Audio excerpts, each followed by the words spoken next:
Tuhan, selamat sore, selamat bertemu di dalam Yesus Kristus. Bagi orang-orang yang percaya dalam Yesus yang saya kasihi di dalam Tuhan Yesus, hari-hari ini Tuhan akan menyingkapkan rahasia-rahasia firman-Nya supaya kita mengerti, untuk kita memiliki kekayaan hikmat daripada Tuhan. Saatnya kita mau menerima berkat-berkat penyikapan firman yang diperuntukkan di akhir zaman ini, baik kepada hamba-hamba Tuhan, kepada setiap orang yang percaya di dalam Tuhan. Dan ada beberapa hamba-hamba Tuhan yang telah menerima rahasia-rahasia firman Tuhan di akhir zaman sebagai penggenapan daripada janji firman Tuhan itu sendiri. Saudaraku, itu ada beberapa persyaratan atau kriteria untuk kita mendapat rahasia-rahasia firman Allah. Tidak semua hamba-hamba Tuhan, baik orang-orang kudus, akan menerima rahasia firman itu, akan penyingkapan, pewahyuan. Tetapi Tuhan menyatakan kepada orang-orang yang tertentu, orang-orang yang dipilih Tuhan, akan menerima rahasia firman Allah.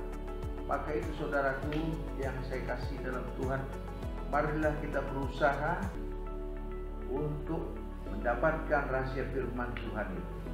Mari kita menyelidiki apa persyaratan untuk mendapat rahasia-rahasia firman Allah.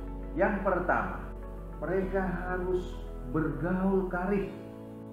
Kita melihat ayatnya di dalam Mazmur 25 ayat yang ke-14, demikian firman Tuhan.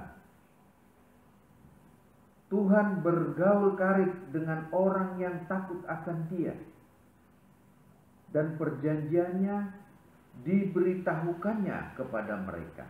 Jadi bagi orang yang bergaul karib, yang bergaul intim, Tuhan akan menyatakan rahasia firman Allah. Yang dimaksud daripada bergaul karib, bergaul intim itu adalah seseorang di mana selalu memberikan waktunya kepada Tuhan. Setiap hari, kebanyakan dia memberikan waktu kepada Tuhan dalam memuji Tuhan, dalam menyembah Tuhan. Selalu menggunakan banyak waktu kepada Tuhan, sehingga mereka memiliki suatu hubungan yang intim dengan Tuhan. Makanya tidak heran ayat ini Tuhan katakan, ketika kita memiliki suatu hubungan yang intim, maka Tuhan akan memberitahukannya rahasia-rahasia firman Allah. Sebagai contoh kepada Nabi Musa. Nabi Musa itu berhadapan, bergaul intim dengan Tuhan. Maka dia menerima Taurat Tuhan, rahasia firman Tuhan, untuk membawakan, untuk memberkati umatnya di dalam perjanjian-perjanjian firman Tuhan. Puji Tuhan. Jadi kita mau belajar dengan hamba-hamba Tuhan yang telah memberikan contoh seperti Nabi Musa. Banyak lagi orang-orang yang bergaul dengan Tuhan, yang kepadanya rahasia firman diberitahukan.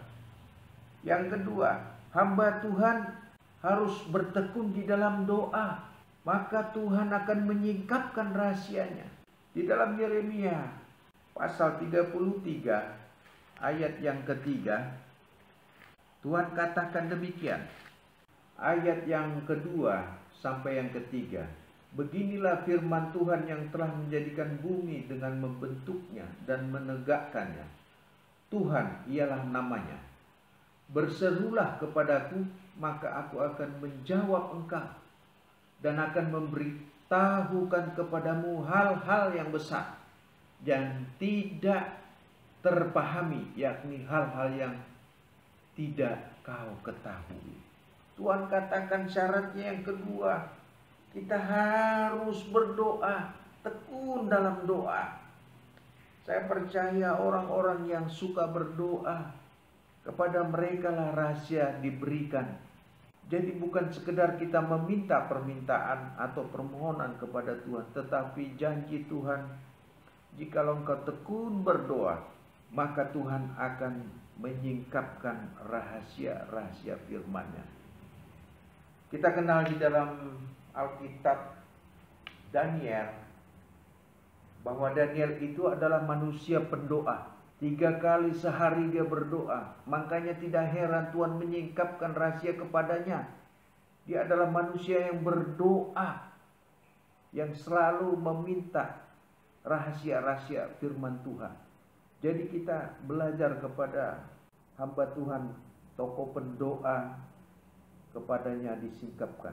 Baik tentang zaman sekarang, baik tentang zaman apapun, tentang zaman akhir ini, Tuhan singkapkan rahasia firman kepada Nabi Daniel. Hal demikianlah berlaku kepada kita orang yang percaya. Jikalau kita tekun berdoa, berseru, meminta kepadanya, dengan ketekunan inilah kita akan memetik hasil daripada rahasia-rahasia firman Tuhan. Puji Tuhan. Yang ketiga, rahasia firman Tuhan diberikan kepada orang-orang yang mengasihi Tuhan. Di 1 Korintus pasal 2 ayat 7 sampai ke 9 demikian firman Tuhan katakan. Tetapi yang kami beritakan ialah hikmat Allah yang tersembunyi dan rahasia, yang sebelum dunia dijadikan telah disediakan Allah bagi kemuliaan kita. Tidak ada dari penguasa ini yang mengenalnya, sebab kalau sekiranya mereka mengenalnya, mereka tidak menyentuh Tuhan yang mulia. Ayat 9, tetapi seperti ada tertulis, apa yang tidak pernah dilihat oleh mata, dan tidak pernah didengar oleh telinga, dan yang tidak pernah timbul di dalam hati manusia, semuanya yang disediakan Allah untuk mereka yang mengasihi Tuhan. Yang ketiga, kita harus belajar mengasihi Tuhan. Bagaimana cara mengasihi Tuhan? Bukan lewat perkataan, itu tidak terlihat kita mengasihi Tuhan. Orang yang mengasihi Tuhan dikatakan dalam 1 Yohanes itu menuruti perintah-perintahnya Tuhan. Suatu tanda kita mengasihi Tuhan, mengasihi firman-Nya, menuruti firman-Nya, taat kepada seluruh apa yang dikatakan Tuhan atas perintah-perintahnya. Kalau Tuhan katakan berdoa, kita harus berdoa. Kalau Tuhan katakan kudus, harus hidup kudus. Itu maksudnya menuruti, mengasihi.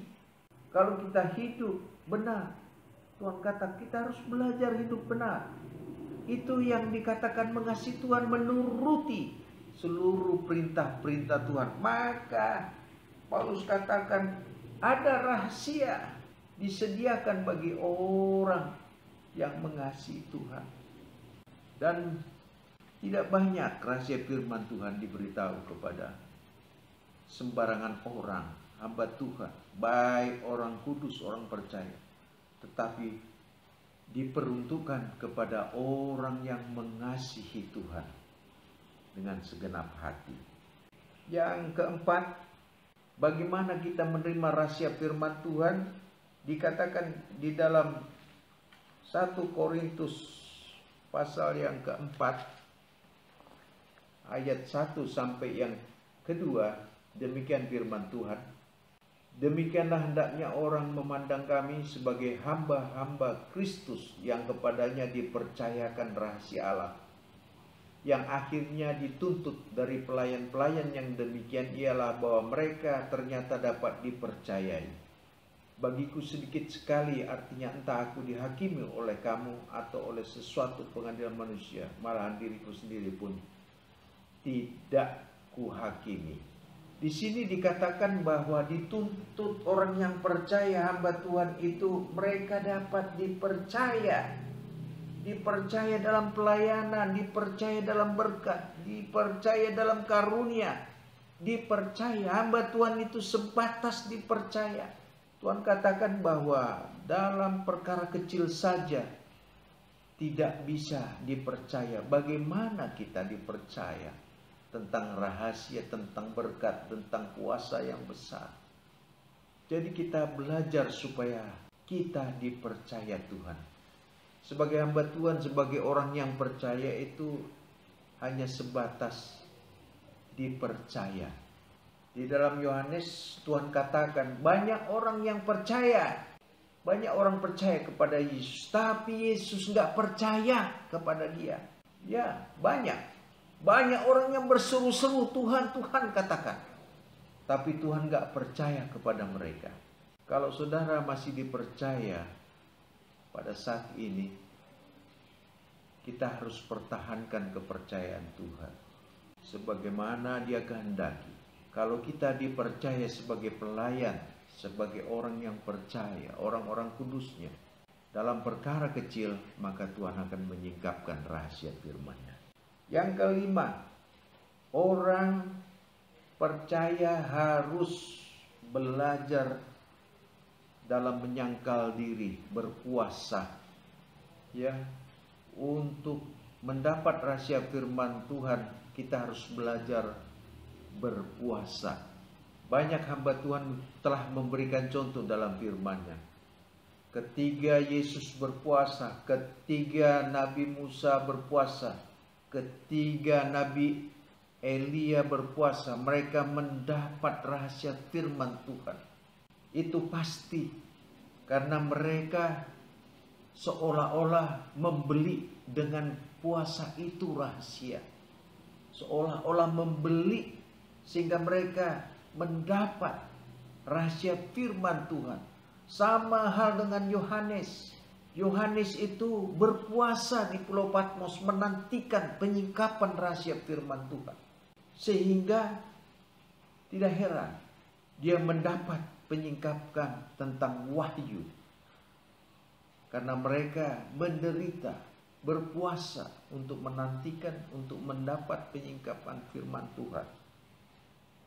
Di dalam Yesaya 58, di situ dikatakan, jikalau engkau berpuasa, maka ada Tuhan berikan hadiah, yaitu rahasia firman Tuhan. Di dalam Yesaya pasal yang 58, ayat yang ke-5, kita meloncat sampai ayat 8 dan 9. Demikian firman Tuhan. Bukan berpuasa yang kukehendaki ialah supaya engkau membuka belenggu-belenggu kelaliman dan melepaskan tali-tali kuk, supaya engkau memerdekakan orang yang teraniaya dan mematahkan setiap kuk. Lalu ayat 8, pada waktu itulah, pada waktu berpuasa, pada waktu itulah terangmu akan merekah seperti fajar dan lukamu akan pulih dengan segera.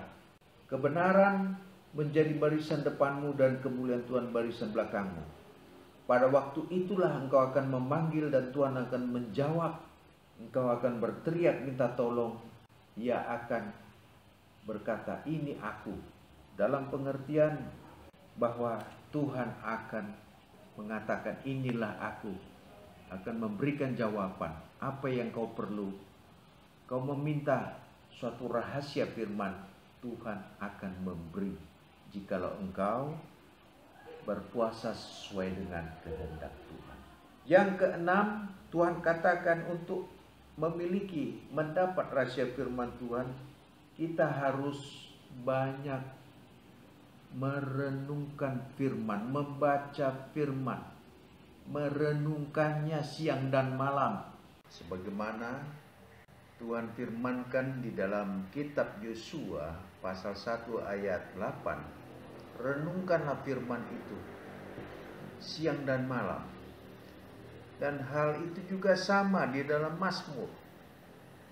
Di dalam Mazmur 119 dikatakan bahwa ayat-ayat itu menyatakan merenungkan firman. Jikalau kita sering merenungkan firman Tuhan siang dan malam, mencintai, mengasihi firman-Nya, dengan tekun merenungkan, dengan tekun membaca. Karena tanpa perenungan tidak cukup hanya membaca. Merenungkan itu adalah memakan firman, ya. Jadi cara merenungkan itu adalah memakan firman itu. Kebutuhan rohani kita diberi makan dengan cara merenungkan, sehingga penyingkapan-penyingkapan firman itu akan kita dapat. Di dalam Mazmur 119 ayat 130 dikatakan, bila tersingkap firman-Mu memberi terang, memberi pengertian kepada orang-orang bodoh. Dan kala kita merenungkan firman siang dan malam, maka firman akan memberikan pewahyuannya, akan menerangi, akan menyingkapkan rahasia firman kepada kita, sehingga kita mengerti. Puji Tuhan. Alasan-alasan mengapa kita harus mendapat dan memiliki wahyu firman. Yang pertama, akhir zaman ini akan disingkapkan. Alasan yang pertama, firman Tuhan akan disingkapkan di akhir zaman ini. Yang kedua, kita ingin membangun yang telah runtuh, ya, yang dibangun oleh para teologi, dibangun oleh, bisa kita akan katanya bapak-bapak gereja, para tokoh-tokoh Kristen yang tidak sesuai kebenaran dengan firman Tuhan. Kita akan membangun. Dan yang ketiga, apabila kita mendapat pengertian firman Tuhan rahasianya, maka kita hidup di dalam seluruh kebenaran firman. Tidak lagi hidup di dalam tafsir-tafsiran, tetapi hidup dalam firman yang sejati. Untuk kita berpegang dalam doktrin, dalam kebenaran yang sejati itu makanya Yesus mengatakan bahwa Roh Kudus akan memimpin kamu dalam seluruh kebenaran firman Tuhan yang sejati. Jadi kita harus ingat bahwa kita harus bergaul karib, berdoa, berpuasa mengasihi Tuhan, dan merenungkan firman, maka meningkatkan firman Tuhan itu untuk kita di akhir zaman. Puji Tuhan, kiranya Tuhan Yesus memberkati kita semua.